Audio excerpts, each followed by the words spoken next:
संसार के लोग दुख को ही सुख कैसे मानते हैं। तो महाराज जी सुनाते थे कि एक कोई वृद्ध अपने गृह द्वार पर बैठकर रो रहे थे। कोई महात्मा भिक्षा के लिए निकले तो अति वृद्ध को द्वार पर बैठे हुए रोते देखकर उनको बड़ी दया आई। उन्होंने कहा कि बाबा क्या बात है, क्यों रो रहे हो? अरे बोले महाराज कुछ मत पूछो, आज मेरे पुत्र ने और पुत्र वधू ने दोनों ने मिलकर पिटाई की, हमारी गालियां दी और पिटाई की और कहा निकल जाओ घर से।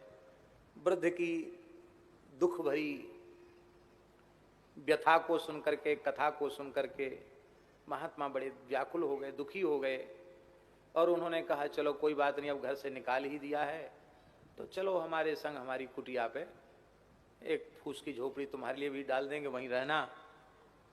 बूढ़े हो कुछ कर तो सकते नहीं, राम राम करना, कहीं झाड़ू बहाड़ू लगा सको तो स्थान में लगा लेना, तो हम रोटी मांग के लाते हैं, 2-4 रोटी तुम्हारे लिए भी ले आया करेंगे, चलो दुख रहे तो हो जाओ। तो महाराज जी कहते थे को वृद्ध तपाक से बोला कि अरे हम क्या भूखे नंगे घर के हैं जो हम तुम्हारे शरीर के घर छोड़ के भीख मांगे और बाबा जी बन जाएं? ये संभव नहीं है। तुम्हें पता नहीं है, मेरे घर से बाहर निकलते ही, तुम्हारे यहाँ पहुंचते ही मेरे पुत्र की, मेरे खानदान की बड़ी बुराई होगी।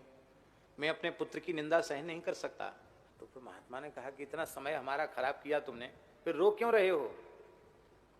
तो उस वृद्ध ने कहा तुम क्या जानो, तुम्हें इस सुख का बोध नहीं है।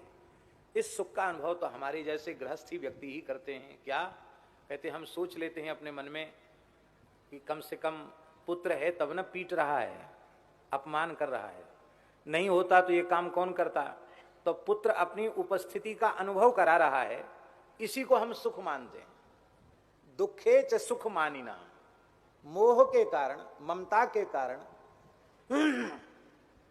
स्त्री पुत्रादि के द्वारा होने वाले घोर तिरस्कार को सहकर भी उन्हीं में सुख का अनुभव करता है। ये भगवान की बड़ी भारी प्रचंड माया है।